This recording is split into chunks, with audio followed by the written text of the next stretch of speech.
Hey, what's going on, Cardfighters? This is your boy Josh here of Team GOC, Guardians of Cray. I'm actually at work right now. Working the overnight. Do tend to have a lot of time on my hands. Tends to be a little boring. And excuse the scruffiness. I haven't really shaved yet. But anyway, I'm here, kind of just to bring you a little, not too long of a video, hopefully, but just something on for like tournament play, just like a tips and tricks video, really.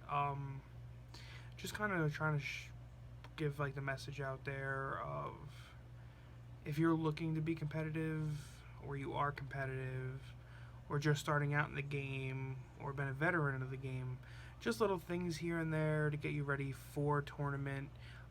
Before the tournament, from like a week or a month before to day before, day of, and after. Yes, there is an after, but um, so just to recap again for like the third time, I know we've mentioned it, but a few of us are going down to Florida this coming weekend. Actually, we're leaving in 2 days. Now it's about one day because it's technically Thursday. We're heading down to Florida for ARG Invitational, the first one. Most of us got our invites. I took first place at the Charlotte ARG, so I got my 2 buys going into it. And we decided to all go down and play for the cash prize, which is what's really important. So, things to do to get ready. Find a competitive deck. I'm going to start off there. If you're serious about being competitive, now I know that having a competitive deck does not mean it's going to be your favorite deck. Just to give you a little heads up, I am playing Sanctuary Guard Blaster Engine. I love the deck in the sense of what it does. It's very aggro. It can kill a lot of decks very early on. It doesn't seem to have too much of a problem with Gear Chronicle. If it got into the later game, that's when I have a problem. Against the other like competitive decks that are out there, if I can kill them first, which is pretty easy to do, I would say, since it gets so many attacks off so fast, you play a high number of crits, you're going to be fine. But that's neither here nor there. I'm not talking about my deck. I'm talking about, this, is that you should play a competitive deck. It won't be your favorite, most likely, unless, your favorite is Gear Chronicle and you're the lucky guy, or you like Grand Blue 7C's Grade 1 Rush, or, whatever it is. Whatever's the meta at the time. I suggest playing something that's meta or anti-meta. Playing your fun decks in a competitive tournament. Yes, Vanguard is a very luck-based deck game, and yes, those random people with like the decks that you never see top will top. And that's usually in a Bushiroad event, to be fair. You don't see too much of that in ARG where it's best 2 out of 3 because, if it's a best of 1, you might have won your games purely because of luck sack. And not saying that that's not part of the game, and that's a bad thing per se. You deserved it, I guess, at that moment in time, and that's just how it worked out for you. But my suggestion, and especially in a best 2 out of 3 tournament, play a deck that you're comfortable playing, but also make sure that that it's a competitive deck, that it's something that's gonna be able to go against the meta or is the meta. I mean, come on, we don't have that many choices. With our meta being the way it is right now, it's stuff that rushes hard, hits hard. Superior calls, all these things. A lot of poking attacks, a lot of big attacks, a lot of board control even can hurt some of those, making it a little bit more anti-meta. But I'm looking at you, Aquaforce, now, especially because like you're a deck that rushes, but now you have a lot of built-in board control, especially with the new Thavas. Royals is still a thing with Sanctuary Blaster, Thing Blaster as well. Gear Chronicle, obviously, Grand Blue, both regular 7Cs and 7Cs Grade 1 Rush are pretty strong. They're both very rush oriented. You can even get away with Night Rose. It's just a little bit slower because it is generation locked. What else? Kagero is like your anti-meta, but not as good anymore because it's too slow for the meta. Even though it's the anti-meta, it's just way too slow. You get rushed out, it's over. Some people would even argue Narukami, but too counterblast heavy, and you're really not going to see that there. I would say like a Great Nature, Chat Noir, Rusha, or just anything that lets you get that early game pressure going. But anyway, those are just some examples of like what I would consider like a nice aggro deck to play that can really keep its own, keep up with the other decks out there. So that's like number one. And you want to play test with this deck for a while. At the very least, a month before the tournament. You really want more than that. You want a few months of really practicing, learning all your combos, learning your outs against certain decks. Anything you can learn about it, you want to know it. So that's it. And then going into another part of this with that is training against different decks. And I mean playtesting against any deck you can. Now, I'm lucky enough at my shop that we have a very diverse array of decks. We have a few Gear Chronicle players. There's some Grand Blue players there. We have Kagero, Royals, Narukami, Pale Moon, Bermudas, Neo Nectar, Dark Irregulars, Great Nature, quite a few Great Nature, Mega Colony,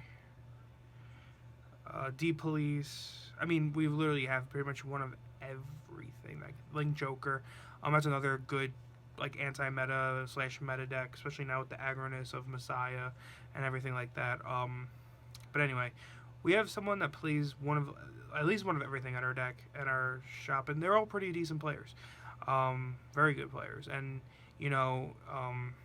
don't get discouraged when you're playtesting or just playing with them in your local tournament. Can be considered obviously playtesting because you're playing in a tournament format, by losing with the deck that you're playing with, because you might be new with it, and like with Sanctuary Blaster, like I mean it's kind of a bad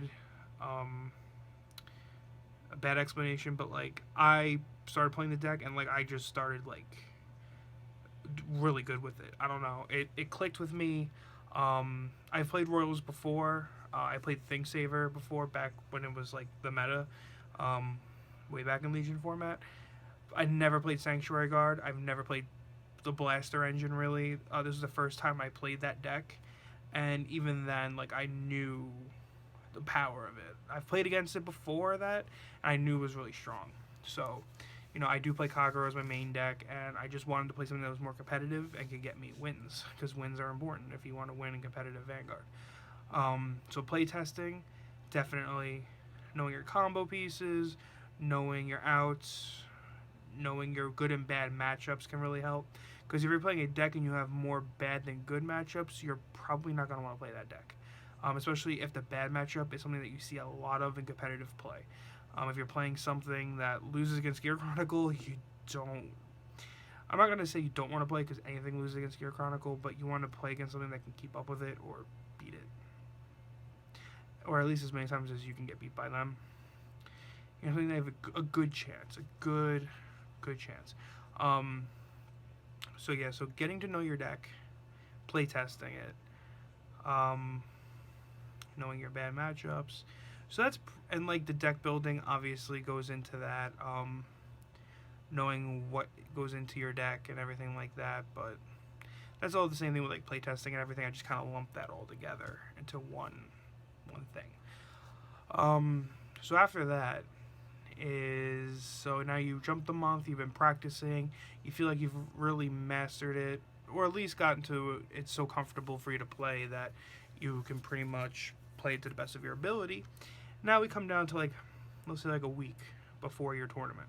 And I'm not talking about like little shop tournaments or anything like that. I mean, I'm talking about like Bushy Road Regional, ARG Circuit Series, ARG Invitationals like this. Really trying to do a little bit of research of what the meta is, what have topped in other previous tournaments, so you can get a kind of like a good idea about what you're going to be seeing there and getting your playstyle ready for that. Making sure that you have all your necessities to go, because most of the time these tournaments are going to be in a far place where you're going to be staying at a hotel. Now, you want to try to find a hotel that's going to be close enough to the venue. Most of the time, if it's like at a venue like a Bushy Road event, if you stay at the venue, you're going to be paying out of the ass. Now, I'm lucky. I work at a Marriott Courtyard. So I get discounts on Marriott hotels, so I tend to usually able to get a room for very cheap when I go out. Like I'm going to go to Florida right now for a room very cheap. And I make sure that it's close to the venue, at least within 15 to 20 minutes. That's like the furthest I'll go. And if it's any further than that, I'll try to find a hotel. It might not be a Marriott, but it might be something that's cheap and affordable that's close by. So making sure you have your accommodations that are close by, so you don't have to leave super early, you don't have to wake up super early, be super tired, have to drink a lot of coffee, then crash later in the middle of the tournament. You want to be well rested, and that's where we're at going into this. You want to be well rested before your tournament.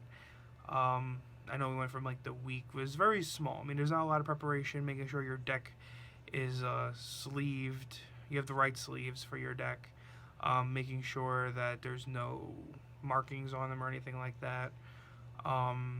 Making sure you have all your stuff ready, you're packed, you're ready to go. So now we're on to like the day, a couple days before, depending on how long you want to make this trip. So you get to your hotel room, you want to make sure that you're well rested before the tournament, well hydrated, well fed. I mean, a lot of people tend to starve themselves during events, Bushy Road events, or any event, because they usually don't give you a lunch break. And that's a sad story. I mean, if you're lucky enough to be at an event hall where there's like a food court where you're playing, you're lucky you could grab a quick bite. Usually they'll have some kind of food there that you can scarf down really quick, like a sandwich or what have you. It's going to happen. So you'll be able to feed. Definitely want to keep yourself fed. Playing on an empty stomach can really mess with you, really give you a headache. You're not going to play to the best of your ability. Same with drinking lots of water. Usually events have water around there where you can just drink. Bushy Road events usually have a lot of like water things set up.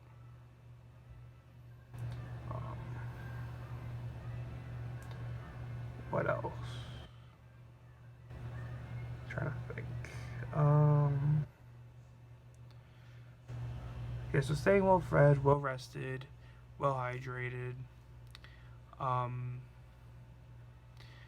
When you're playing your games, make sure you're playing your games to the best of your ability. The playtesting should have really helped with working against like misplays, because let's face it, we've all lost to a misplay, and it's gonna happen. And one of the things about that is if you do get a loss, now ARG fortunately is a best 2 out of 3 tournament. So when you go to these best 2 out of 3 tournaments, you want to go in there knowing that you have to win your games. It's very important, because obviously you want to win the tournament.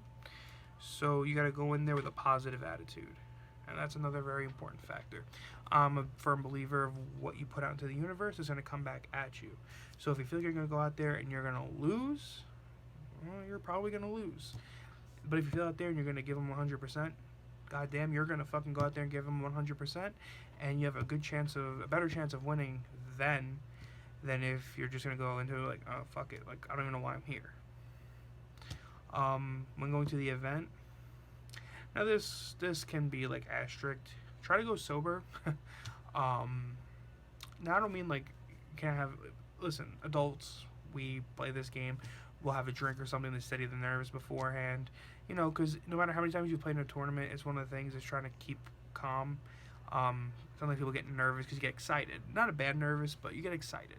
I've been playing tournaments for going on more than 3 years now, and I'm still get excited every time I go to a tournament. It's still a rush, and that's part of what makes this game exciting. You just get the rush. You're like, I'm going to fight someone I've never fought before. I'm going to try my best, hopefully win this. take this all the way home. Sometimes people have a drink, a joint, whatever. Now, when I say don't go drunk, I mean like fucking hammered. Like, I had to play some kid at Team Absolution Survivor Classic. Shout out to you guys, Team Absolution. You guys are awesome. Your tournament was awesome, and everyone should definitely go to it next time. In Virginia, I believe they said it was, yeah. But anyway, I ended up playing this kid before Top Cut. He was beyond hammered to the point where, like, he was just, like, jokingly talking shit to me.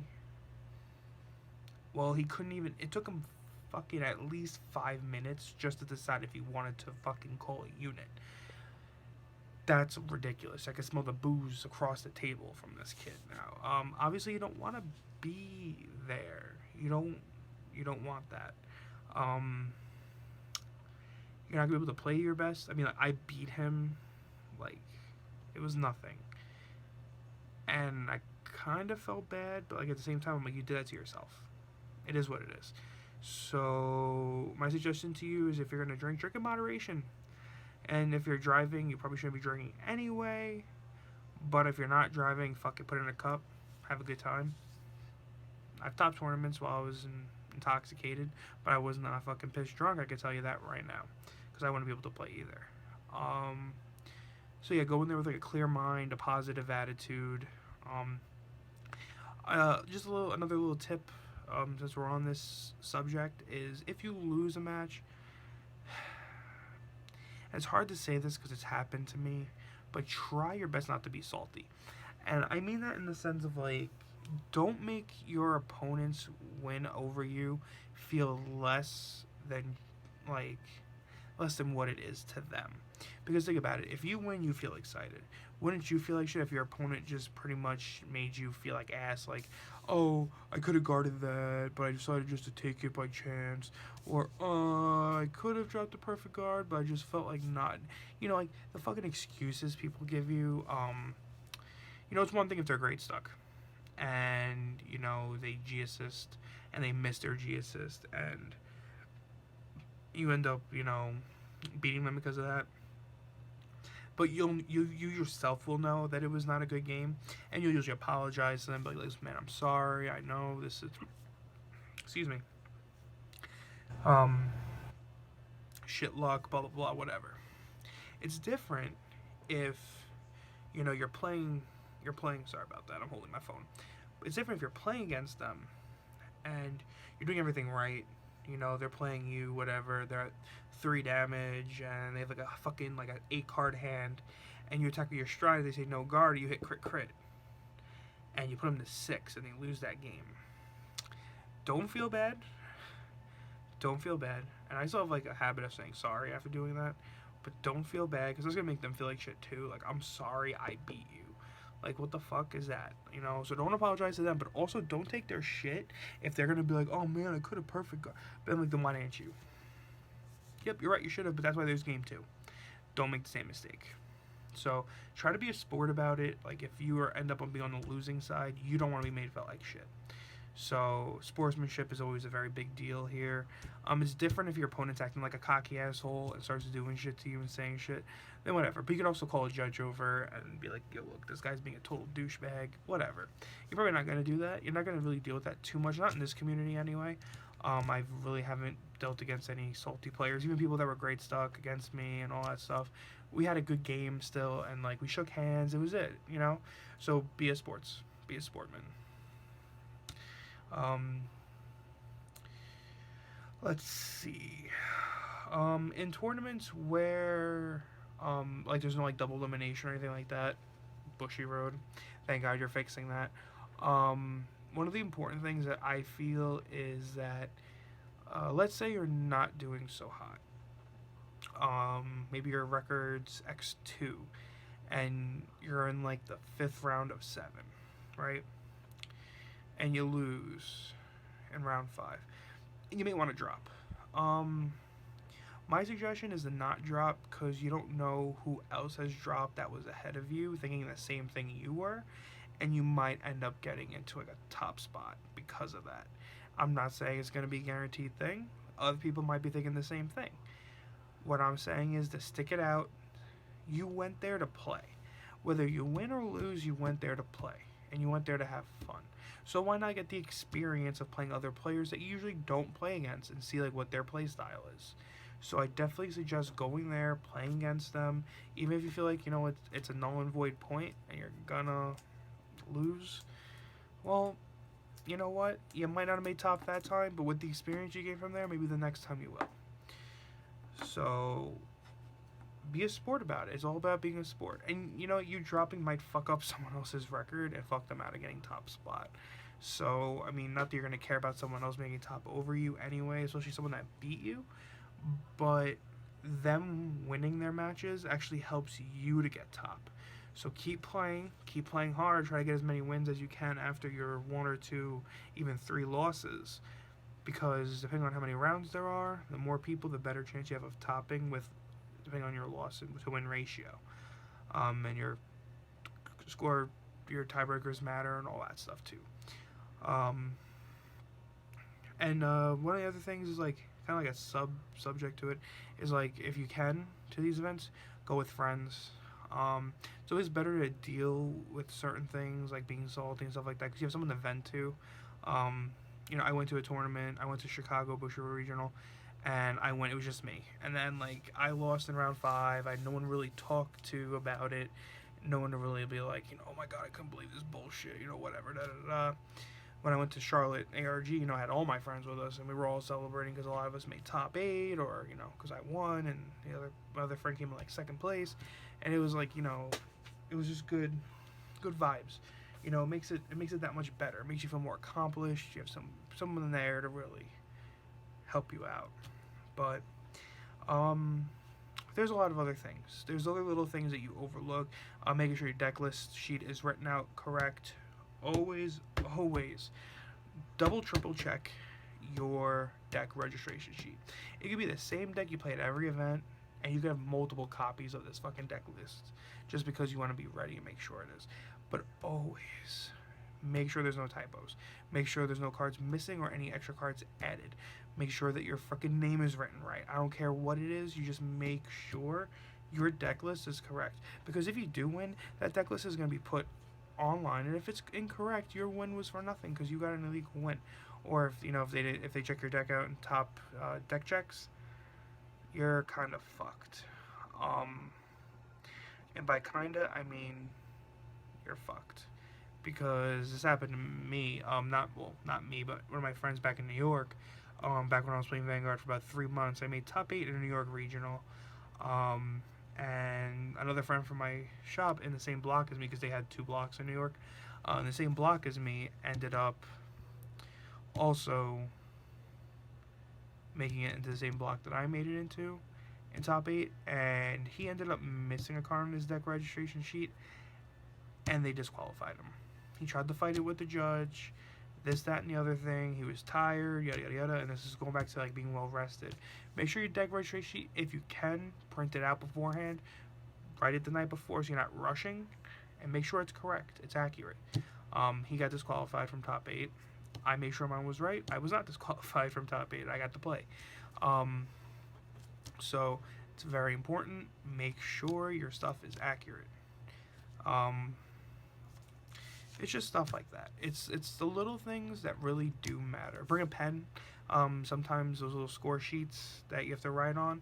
Bushy Road usually provides you with a pen. ARG does not so much. They were a lot harder to find. Bring a pen.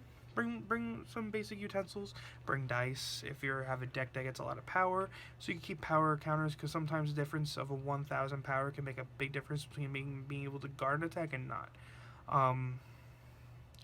So having all the right tools, other than your deck, it's important. I know it sounds stupid, and you know, I got the math right here, da da da, but you know, you could be doing a math wrong the whole time, and I've seen this happen. It's happened to people. Oh, this line I thought was a 31k line, and the entire time it was a 30. That was a difference of a 5k shield. That could have been the difference of 1 card out of their hand, or them not being able to guard it.